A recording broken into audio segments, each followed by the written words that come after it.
this property, I'd say about 5 or so years ago. We had it tenanted for quite a while. Then we decided, beginning of last year, that we just wanted to renovate and give it a bit of new life. It took a life of its own, and we did 1,000 times more than what we had originally anticipated.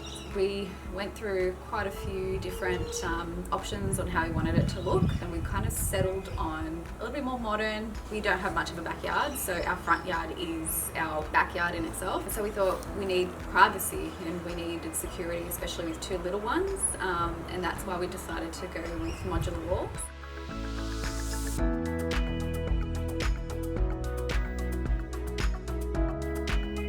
Neighbours absolutely love it. They ask us where we got it from, what it is, who installed it for us. If I have to say so myself, I feel like we've got the nicest fence on the street. But yeah, everyone definitely compliments us on how great it looks.